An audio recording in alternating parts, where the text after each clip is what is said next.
मैं आपके साथ वीके बशीर।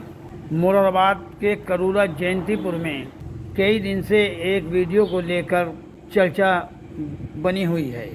एक महिला है जो थाना मंझोला जयंतीपुर में एक शिकायत देती है कि मेरे साथ दो लोगों ने नाजायज़ संबंध बनाए हैं। वे महिला शिकायत देती है, आरोप लगाती है दो लोगों पर कि मेरे साथ दो लोगों ने नाजायज़ संबंध बनाए हैं।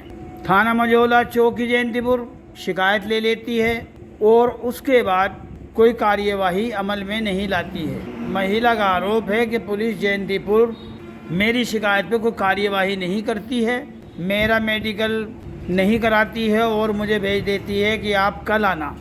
महिला कल जाती है तो उसको कोई दलाल बहलाता है, फुसलाता है और पैसों के लेन देन की बात तय कर देता है। महिला का आरोप है नन्हे नाम के दलाल ने उसे बहलाया, फुसलाया और समझौता कराने की बात तय कर दी।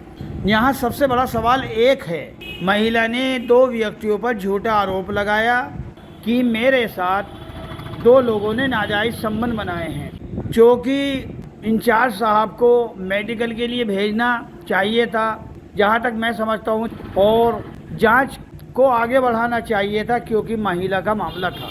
महिला ने आरोप लगाए, गलत आरोप लगाए, महिला गलत है, महिला झूठी है। हम तो अपने मुंह से नहीं कह सकते कि महिला गलत है, हम नहीं कह सकते हैं कि महिला गलत है, लेकिन हम आप सबके साथ इस बात को स्वीकार कर लेते हैं कि महिला का चाल चलन अच्छा नहीं है।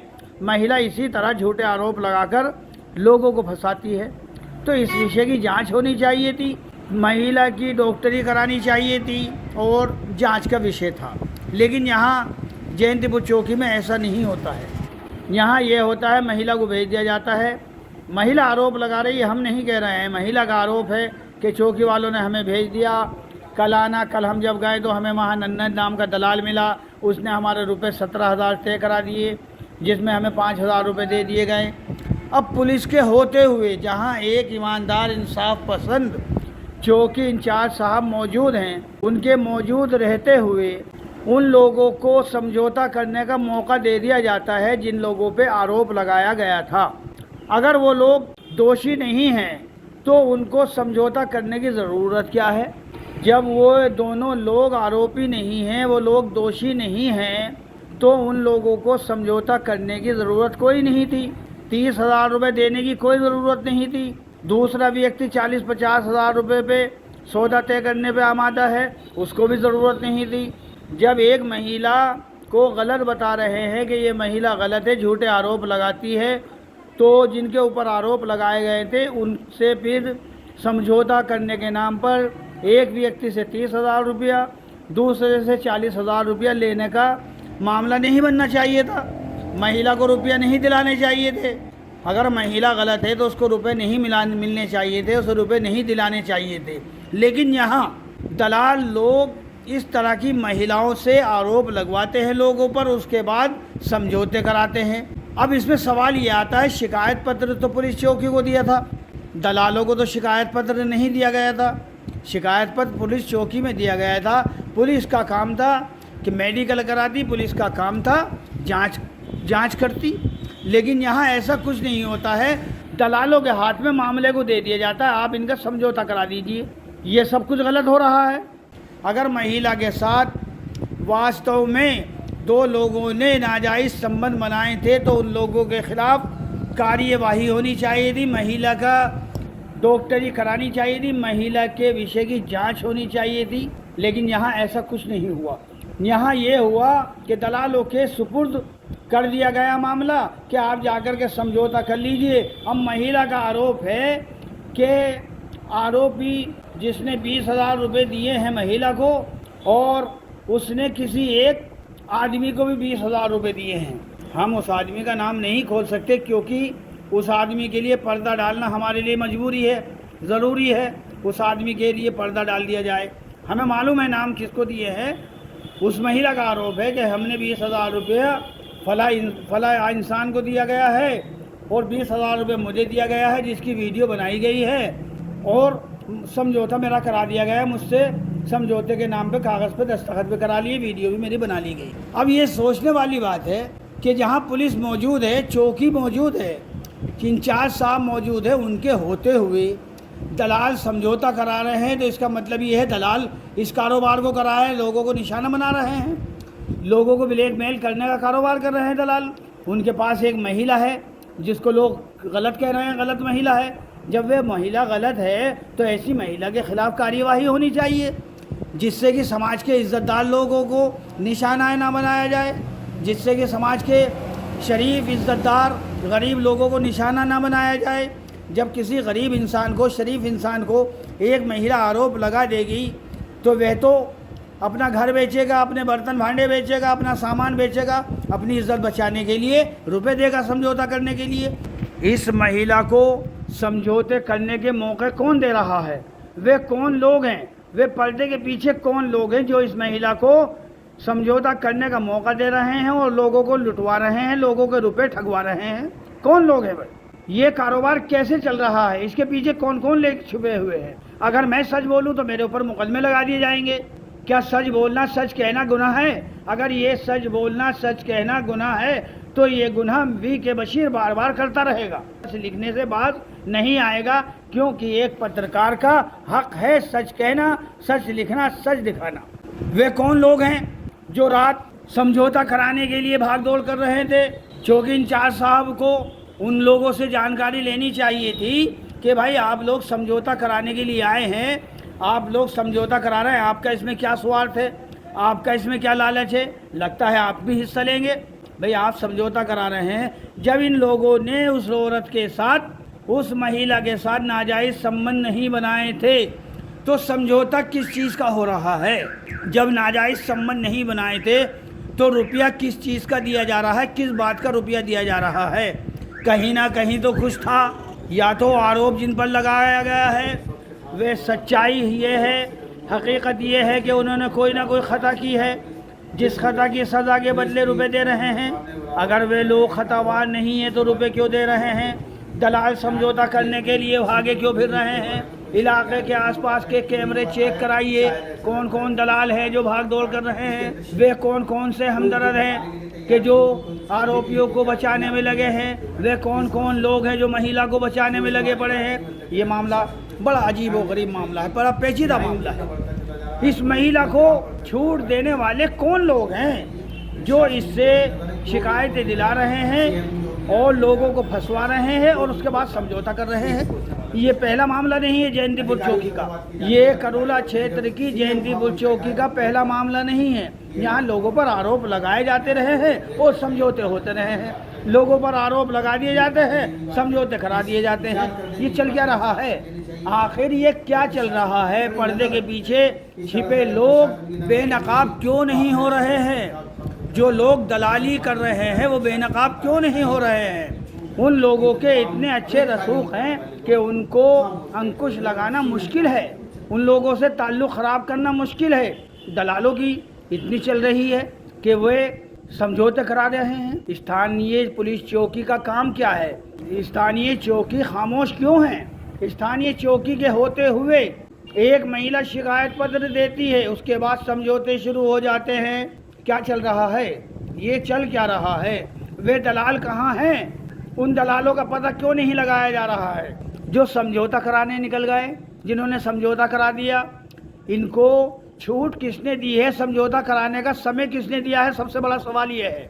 सबसे बड़ा सवाल ये है कि जिन लोगों पर आरोप लगाया गया था उनको समझौता करने का समय किसने दिया है? और इस महिला को रुपए लेने में सहयोग कौन लोग कर रहे हैं? ये तो एक कारोबार चल गया, ये तो बहुत बड़ा कारोबार चल रहा है। इस रैकेट का बराए खुलासा होने के इसको समझौता कराकर एक साइड कर दिया जा रहा है। आरोपी भी बचे जाएंगे, झूठी महिला भी खामोश होकर घर बैठ जाएगी, गरीब आदमी मारा जाता रहेगा। इस महिला को छूट देने वाले लोग कौन हैं? वे कौन दलाल हैं जो महिला का समझौता करने के लिए पूरा प्रयास कर रहे हैं? रातों को दौड़ लगा रहे हैं, गाड़ी लेकर दौड़ लगा रहे हैं, सिफारिश कर रहे हैं कि इसमें समझौता होने दीजिए, इसमें साहब समझौता होने दीजिए, साहब इसमें समझौता होने दीजिए। अरे भाई शर्म करो, आपने ज़मीर बेच दिया है। दलालों, आप ज़मीर बेच चुके हो, आपका ज़मीर ख़त्म हो चुका है।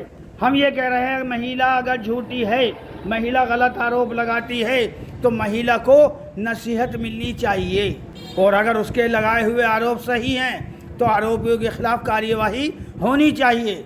महिला का मेडिकल होना चाहिए था, जांच होनी चाहिए थी, लेकिन यहाँ ऐसा कुछ नहीं हो रहा है। मैं सच कह रहा हूँ, मैं सच बोल रहा हूँ। कल को योजना बनाई जाएगी VK बशीर के खिलाफ, फला महिला से शिकायत दिलवा दीजिए, बहुत बोल रहा है, बहुत सच दिखाने वाला बन रहा है, इसका इलाज कीजिए, VK बशीर के ऊपर मुकदमे लगवाइए, VK बशीर को जल्द से जल्द जेल भिजवाने का रास्ता तैयार कीजिए। अगर मेरे सच बोलने का, सच कहने का, सच दिखाने का अंजाम यही है, मेरा गुनाह है, तो ये गुनाह मैं बार बार करता रहूँगा, एक बार नहीं हर बार करता रहूँगा। सच दिखाने के लिए मैं खामोश नहीं हो सकता। जिस तरह ट्रांसपोर्ट नगर से अवैध वसूली कर रहे हैं, उन लोगों के खिलाफ भी कार्यवाही होनी चाहिए, जांच होनी चाहिए। मैं दावा कर रहा हूँ, ट्रांसपोर्ट नगर के लोग अगर रुपया दे रहे हैं तो किस बात का दे रहे हैं? इसका मतलब है ट्रांसपोर्ट नगर में अवैध तरीके से कार्य हो रहा है, और अगर अवैध तरीके से कार्य नहीं हो रहा ट्रांसपोर्ट नगर में तो फिर दलालों को रुपया किस चीज़ का दिया जा रहा है? मैं इस बात के लिए दावा पेश कर सकता हूँ, कुछ ना कुछ तो है। आखिर पर्दा क्यों डाला जा रहा है? सच उजागर क्यों नहीं हो रहा है? जहाँ पुलिस विभाग सतर्क है वहाँ इन मसलों का खुलासा क्यों नहीं हो रहा है? अब ये दलाल नई योजना बनाएंगे, पुलिस को गुमराह करने के लिए नई योजना बनाएंगे, नए मंसूबे तैयार करेंगे कि साहब VK बशीर गलत है, ये यहाँ के मुरादाबाद के पत्रकारों को बदनाम करता है, यहाँ के लोगों को बुरा कहता है। VK बशीर किसी पत्रकार भाई को बुरा नहीं कहता, VK बशीर सिर्फ बुरा कहता है, और गलत कहता है तो उनको कहता है जो गलत हैं, जो दलाली खा रहे हैं, जो अवैध वसूली कर रहे हैं। अगर खरे हैं, सच्चे हैं, ईमानदार हैं तो सामने बैठ कर आएँ, सामने बैठ कर बात करें, सामने बैठकर बात करें, आंख से आंख मिलाकर बात करें। लेकिन इन दलालों की इतनी हैसियत नहीं, इनकी इतनी औकात नहीं कि जो VK बशीर के सामने बैठ सके। अगर इनकी औकात होती तो ये पीठ पीछे वार न करते, अगर इनकी औकात होती तो करोला जयंतीपुर में सट्टा ना होता, अगर इनकी औकात होती तो जयंतीपुर इलाके में स्मैक ना बिकता, अगर ये सच्चे होते तो मेडिकल स्टोर पे दवाइयाँ नशीली नहीं बिकती। ये गद्दार हैं, ये मक्कार हैं। मैं दावा करता हूँ, मैं मुरादाबाद के सच्चे ईमानदार पत्रकारों के बारे में एक लफ्ज़ भी बोल नहीं सकता, क्योंकि सच्चे के बारे में मेरी औकात नहीं कि मैं किसी के बारे में गलत ख्याल करूं, मैं किसी के बारे में गलत अल्फाज पेश करूं, मेरी औकात नहीं है। लेकिन VK बशीर दलालों को दलाल कहेगा, गद्दारों को गद्दार कहेगा, बेईमान को बेईमान कहेगा, जो अवैध वसूली करते आ रहे हैं उनके खुलासे करके रहेगा।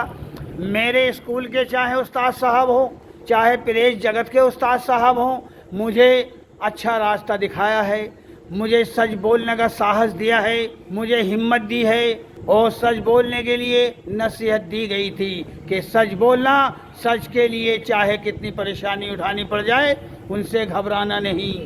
VK बशीर सच बोलने से नहीं घबराता।